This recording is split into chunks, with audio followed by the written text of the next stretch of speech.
Hi, praise Lord. ഞാൻ ഇന്നു മുതൽ 40 ദിവസത്തേക്ക് ഞാൻ വായിച്ച് എൻ്റെ ലൈഫിൽ ഒത്തിരി അനുഗ്രഹമായൊരു ബുക്ക്, അതിനകത്തുനിന്ന് ഞാൻ ഒരു ചെറിയ തോട്ട്സ് ഡെയിലി നിങ്ങളോട് ഷെയർ ചെയ്യാൻ താല്പര്യപ്പെടുന്നു.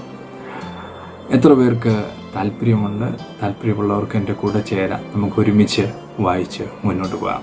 ആ ബുക്കിൻ്റെ പേരിങ്ങനെ പർപ്പസ് ടു മൈ ലൈഫ്. ഞാൻ പേഴ്സണലി ഒത്തിരി അനുഗ്രഹം പ്രാപിച്ചൊരു ബുക്കാണ്. നിങ്ങൾക്കും അത് അനുഗ്രഹമാകുമെന്ന് ഞാൻ വിശ്വസിക്കുന്നു. ഇത് 40 ദിവസത്തെ ക്ലാസ് ആയിട്ടാണ്, 40 ദിവസത്തെ ലെസണായിട്ടാണ് അവരത് ഡിവൈഡ് ചെയ്തിരിക്കുന്നത്. 40 ഡേയ്സിൻ്റെ ബുക്കായിട്ട് മാത്രമാണ് ഇത് വെച്ചിരിക്കുന്നത്. ഇതിൻ്റെ മെയിൻ ചങ്ക് അല്ലെങ്കിൽ മെയിൻ ഭാഗം ഇതാ കിടക്കുന്നത്. നമ്മൾ ഈ ഭൂമിയിൽ ഉണ്ടായതിൻ്റെ ഉദ്ദേശം. Okay, why are you here on earth? നമ്മൾ ഈ എർത്തിൽ, ഈ ഭൂമിയിൽ എന്തിനാണ്? ഇതിൻ്റെ ഉദ്ദേശം എന്താണ്?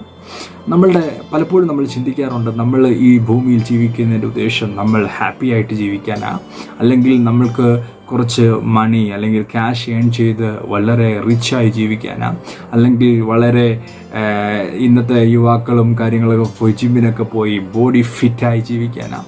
ഇത് പലരും ഉദ്ദേശം അറിയാതെ ജീവിക്കുകയാണ്. നമ്മൾ എന്താണ് ഈ ഭൂമിയിൽ ജീവിക്കേണ്ട ഉദ്ദേശം പലർക്കും അറിയത്തില്ല. നമുക്ക് ഒരു ശരാശരി മനുഷ്യൻ്റെ ജീവിതം എടുത്ത് നോക്കിയാൽ ഏകദേശം 25,550 ദിവസം അദ്ദേഹം ജീവിക്കുമെങ്കിൽ അദ്ദേഹത്തിൻ്റെ പകുതി ദിവസം അദ്ദേഹം ഉറങ്ങും. അതിൻ്റെ കുറച്ച് ദിവസം അദ്ദേഹം മറ്റു കാര്യങ്ങളിലൊക്കെ ഏർപ്പെട്ട് ഒരിക്കലും തൻ്റെ ലൈഫ് എന്തിനാണ് ഫോക്കസ് ചെയ്ത് ജീവിക്കാൻ പലപ്പോഴും പലർക്കും കഴിയുന്നില്ല. നമ്മൾക്കുള്ള ചുരുക്കമായ ദിവസങ്ങൾ ഇനി എത്ര നാൾ എന്നെ കേൾക്കുന്നവർക്കും നമുക്കെല്ലാവർക്കും എത്ര നാളുണ്ടെന്നറിയത്തില്ല. പക്ഷേ ആ നാളിൽ നമ്മളുടെ കുറിച്ചുള്ള ഉദ്ദേശം, നമ്മുടെ പർപ്പസ് എന്താണെന്ന് മനസ്സിലാക്കുവാൻ ദൈവം സഹായിക്കട്ടെ എന്ന് ഞാൻ പ്രാർത്ഥിക്കുന്നു. നമ്മൾ 40 ദിവസവും എന്തിനാണ് എടുത്തതെന്ന് ചിന്തിച്ചാൽ, ബൈബിളിൽ 40 ദിവസം വളരെ പ്രാധാന്യമുള്ള ദിവസങ്ങളാണ്. കാരണം നമുക്കറിയാം, നോഹയുടെ ചരിത്രം, ഉൽപ്പത്തി പുസ്തകം നോഹയുടെ ചരിത്രം എടുത്തു നോക്കിയാൽ നമുക്കറിയാം 40 ദിവസത്തെ മഴ തൻ്റെ ലൈഫിൽ വളരെ മാറ്റം, വെള്ളപ്പൊക്കം വന്ന് ആ ദേശത്തിന് തന്നെ മാറ്റം വരുവാൻ സംഭവിച്ചു. അടുത്ത പുസ്തകം, പുറപ്പാട് പുസ്തകം എടുക്കുമ്പോൾ, മോശ സീനായി പർവ്വതത്തിൽ 40 ദിവസം ദൈവമായിട്ട് സംസാരിച്ചപ്പോൾ മോശയിൽ വന്ന മാറ്റം, ഇറങ്ങി വന്ന മോശയെ കണ്ടിട്ട് തേജസ് കൊണ്ട് അവർക്ക് മുഖത്തിൽ നോക്കാൻ പോലും കഴിഞ്ഞില്ല. അത് 40 ദിവസത്തിന് വളരെ പ്രത്യേകതകളുണ്ട്. ദാവീദിൻ്റെ ലൈഫ് എടുത്തു നോക്കിയാൽ, ഗോലിയാത്ത് ഇസ്രായേൽ മക്കളെ 40 ദിവസം വെല്ലുവിളിച്ചുകൊണ്ടിരിക്കുമ്പോൾ ദാവീദ് അവിടെ ചെന്ന് 40ാമത്തെ ദിവസം ദൈവം ദാവീദിന് വിജയം കൊടുക്കുന്നതായി നമുക്ക് കാണുവാൻ കഴിയും. അങ്ങനെ ഏലിയാവിൻ്റെ ജീവിതം എടുത്തു നോക്കിയാൽ 40 ദിവസം രഥം പൂട്ടി ഓടുവാൻ ദൈവം ഏലിയാവിൻ്റെ ലൈഫിൽ ഇടയാക്കി. അങ്ങനെ തന്നെ പിന്നെ നമ്മൾ പുതിയ നിയമത്തിലേക്ക് വരുമ്പോൾ യേശു ക്രിസ്തു തൻ്റെ പരസ്യ ശുശ്രൂഷ തുടങ്ങുന്നതിന് മുൻപ് 40 ദിവസം ഉപവാസം എടുത്ത് തൻ്റെ ശുശ്രൂഷ തുടങ്ങുന്നതായി നമുക്ക് അറിയുവാൻ കഴിയും. പിന്നെ നമ്മൾ ലൂക്കോസ് എഴുതിയ അപ്പോസ്തല പ്രവൃത്തിയിൽ നമുക്ക് വായിക്കാൻ കഴിയും, യേശു മരിച്ചിട്ട് ഉയർത്തെഴുന്നേറ്റ് 40 ദിവസം തൻ്റെ ശിഷ്യന്മാരെ പിന്നെയും ദൈവരാജ്യത്തിനെ പറ്റി പഠിപ്പിക്കുവാൻ ഇടയായി തീർന്നു നമുക്ക് കാണാൻ കഴിയും. 40 ദിവസം ബൈബിളിൽ വളരെ പ്രത്യേകതയുള്ള ദിവസം. അതുകൊണ്ടാണ് നമ്മൾ 40 ദിവസത്തെ ഈ സ്റ്റഡി നമ്മുടെ ലൈഫിൽ ഒരു മാറ്റം വരുമെന്ന്. ഞാനത് എന്നെ മാറ്റി നിർത്തുകയല്ല, ഞാൻ നിങ്ങളും പറഞ്ഞു തരുമ്പോൾ എൻ്റെ ലൈഫിലും അതൊരു അനുഗ്രഹമാകുവാൻ ഞാൻ പ്രാർത്ഥിക്കുന്നു. അത് നിങ്ങളുടെ ലൈഫിലും ആകുമെന്ന് ഞാൻ പ്രതീക്ഷിക്കുന്നു. നമുക്കറിയാം, അവർ പർപ്പസ്, നമ്മളെക്കുറിച്ചുള്ള ഉദ്ദേശം എന്താ?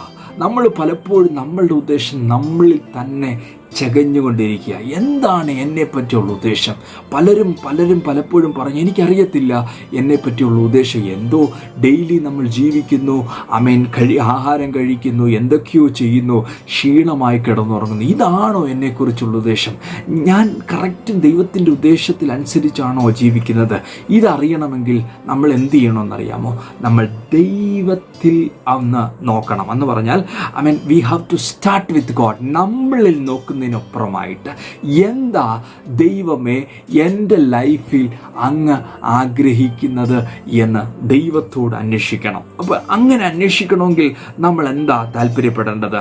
What we need to do, find out our purpose. നമ്മളുടെ പർപ്പസ് മനസ്സിലാക്കാൻ നമ്മൾ എന്താ, ദൈവത്തിൽ നമ്മളോടുള്ള പർപ്പസ് മനസ്സിലാക്കാൻ നമ്മൾ എന്താ ചെയ്യേണ്ടത്?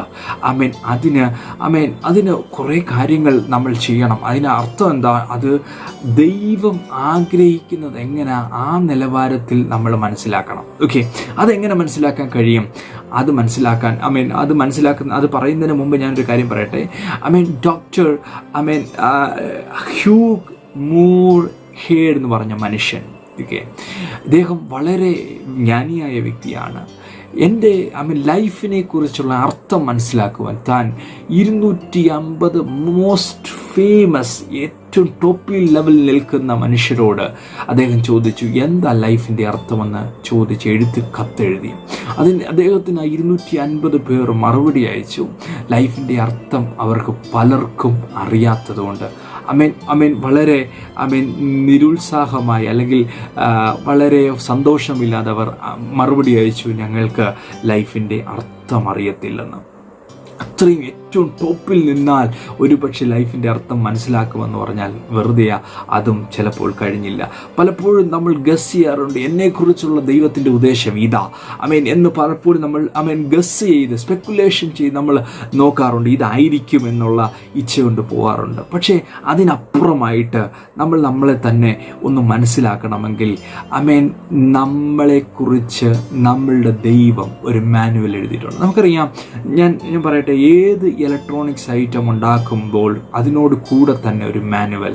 ഏത് വസ്തു ഉണ്ടാക്കുമ്പോഴും ആ ഉണ്ടാക്കുന്ന ആൾ അതിനെപ്പറ്റി ഒരു മാനുവൽ എഴുതി തരും. എന്താ, എങ്ങനെ ഇത് വർക്ക് ചെയ്യണം, എങ്ങനെ വർക്ക് ചെയ്താൽ ഇത് ഏറ്റവും അതിൻ്റെ ഉദ്ദേശം സബലീകരിക്കും എന്ന ഒരു ഉദ്ദേശത്തോടെ ആ മാനുവൽ എഴുതിയത്. അപ്പം ദൈവം നമ്മളെ സൃഷ്ടിച്ചപ്പോൾ നമുക്ക് വേണ്ടിയും ഒരു മാനുവൽ എഴുതിയിട്ടുണ്ട്. എന്താണ് ആ മാനുവൽ? ആ മാനുവലാണ് നമ്മൾ എല്ലാവരും വായിക്കുന്ന ഈ ദൈവത്തിൻ്റെ തിരുവെഴുത്ത്. ഈ തിരുവെഴുത്തിനകത്ത് എഴുതി തന്നിട്ടുണ്ട് നമ്മളെ പറ്റിയുള്ള ദൈവത്തിൻ്റെ ഉദ്ദേശം. നമ്മുടെ ലൈഫിൽ എല്ലാവർക്കും ക്വസ്റ്റ്യൻ ഉണ്ട്, എന്നെ പറ്റിയുള്ള ഉദ്ദേശം എന്താ ദൈവമേ? അതിൻ്റെ ആൻസർ ഈ മാനുവലിനകത്തുണ്ട്.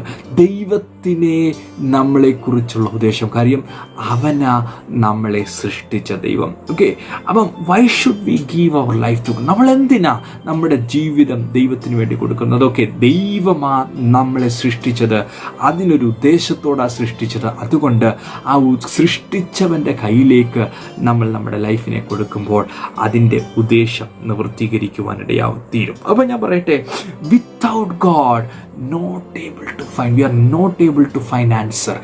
നമ്മളുടെ ക്വസ്റ്റ്യൻ, നമ്മളിലുള്ള എല്ലാ ചോദ്യങ്ങൾക്കും ആൻസർ തരുവാൻ ദൈവത്തിനെ കഴിയൂ. ദൈവമില്ലാതെ നമ്മുടെ ചോദ്യത്തിന് ഉത്തരം കിട്ടുവാൻ കഴിയത്തില്ല.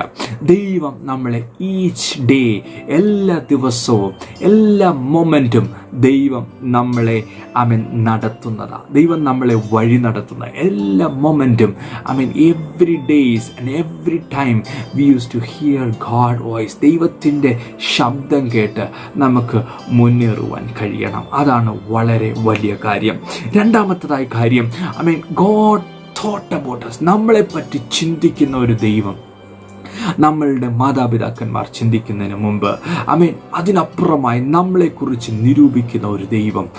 അത് വലിയ ചിന്തയായി നമ്മൾ ജനിക്കുന്നതിന് മുമ്പേ നമ്മൾ എന്താകുമെന്ന് അറിയുന്ന ഒരു ദൈവം. ഓക്കെ, നമ്മളെപ്പറ്റി സകല പ്ലാനും പദ്ധതി എല്ലാം പിക്ചറൈസ് ചെയ്ത് വെച്ചിരിക്കുന്ന ഒരു പിതാവുണ്ട്. ആ പിതാവിനറിയാം നമ്മളെക്കുറിച്ചുള്ള പർപ്പസ്. അതുകൊണ്ട് ആ പിതാവിൻ്റെ കയ്യിൽ ഏൽപ്പിച്ചു കൊടുത്താൽ നമ്മുടെ ലൈഫ് അത്രയും മനോഹരമായി തീരും. മൂന്നാമതായിട്ട് ഞാൻ നിങ്ങളോട് പറയാൻ താല്പര്യപ്പെടുന്നത്, നമ്മൾ നമ്മുടെ ലൈഫിൽ കാണുന്ന ഈ ചെറിയ ഈ ദിവസങ്ങളിൽ ഫോക്കസ് ചെയ്യാതെ നമ്മളിൽ ദൈവം ഉദ്ദേശിക്കുന്ന ഒരു വലിയ പർപ്പസ് ഉണ്ട്. അത് ഈ ലൈഫ് കൊണ്ട് തീരത്തില്ല. അത് എറ്റേണിറ്റി വരെ കൊണ്ടെത്തിക്കാവുന്ന വളരെ വലിയതായ പർപ്പസ്. ഈ ലൈഫ് കൊണ്ട് നമ്മൾ തീരുന്നില്ല, അതിനപ്പുറമായിട്ട് നമുക്കൊരു ലൈഫുണ്ട്. ആ പർപ്പസ് ഈ ലോകത്തിൽ തീരുന്നില്ല, മറിച്ച് അത് അത് വരുന്ന ലോകത്തിലും വലിയ പദ്ധതിയിലേക്ക് നമ്മുടെ ദൈവം വിളിച്ച് കൊണ്ടുവരുമാറാകട്ടെ. 40 ദിവസവും ഓരോ ചോദ്യം ഉണ്ട്. ഇന്നത്തെ ചോദ്യം എങ്ങനെ, നിങ്ങളുടെ ലൈഫിൽ നിങ്ങൾക്ക് എങ്ങനെ മനസ്സിലാകും നിങ്ങളുടെ ജീവിതം ദൈവത്തിന് വേണ്ടി ജീവിക്കണമെന്ന്? നിങ്ങളുടെ ജീവിതം ദൈവത്തിന് വേണ്ടി ജീവിക്കണമെന്നുള്ളത് എങ്ങനെ നിങ്ങൾക്ക് നിങ്ങളുടെ ജീവിതത്തിൽ മനസ്സിലാക്കാൻ കഴിയും എന്നുള്ള ചോദ്യത്തിൻ്റെ ഉത്തരം നിങ്ങൾക്ക് താഴെ കോമൻറ്റ് ബോക്സിൽ അയയ്ക്കാം. താല്പര്യമുള്ളവർക്ക് അയച്ചാൽ അത് ഞങ്ങൾക്കും അത് നല്ല പ്രയോജനമായിരിക്കുമെന്ന് ഞാൻ വിശ്വസിക്കുന്നു. ഇന്നത്തെ എല്ലാ ദിവസവും ഒരു വാക്യം തന്നിട്ടുണ്ട്. ഇന്നത്തെ വാക്യം ഇതാ, കൊലോസ്യ ലേഖനം 1:16 അതിൻ്റെ 2ാമത്തെ പാർട്ട്. അവൻ മുഖാന്തരവും അവനായിട്ടും സകലതും സൃഷ്ടിക്കപ്പെട്ടിരിക്കുന്നു. ഞാൻ ഒന്നുകൂടെ വായിക്കാം. അവൻ മുഖാന്തരവും അവനായിട്ടും സകലതും സൃഷ്ടിക്കപ്പെട്ടിരിക്കുന്നു. ഞാനും എന്നെ കേൾക്കുന്ന നിങ്ങളും എല്ലാവും അവൻ മുഖാന്തരവും അവനായിട്ടും സകലതും സൃഷ്ടിക്കപ്പെട്ടിരിക്കുന്നു.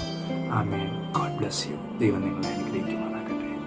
കർത്താവേ, എൻ്റെ കൂടെ ഈ ജേർണിയിൽ പങ്കുചേരുവാൻ താല്പര്യപ്പെട്ട അങ്ങയുടെ കുഞ്ഞുങ്ങളെ അങ്ങയുടെ കരത്തിലേക്ക് ഏൽപ്പിച്ച് പ്രാർത്ഥിക്കുന്നു. ഞങ്ങൾക്ക് ഒരുമിച്ച് ഇതൊരു അനുഗ്രഹമായി തീരണം. എല്ലാം അങ്ങേ യേശുപ്പച്ചൻ്റെ സന്നിധിയിലേക്ക് സമർപ്പിക്കുന്നു. അനുഗ്രഹിച്ചാട്ട് യേശു ക്രിസ്തുവിൻ നാമത്തിൽ.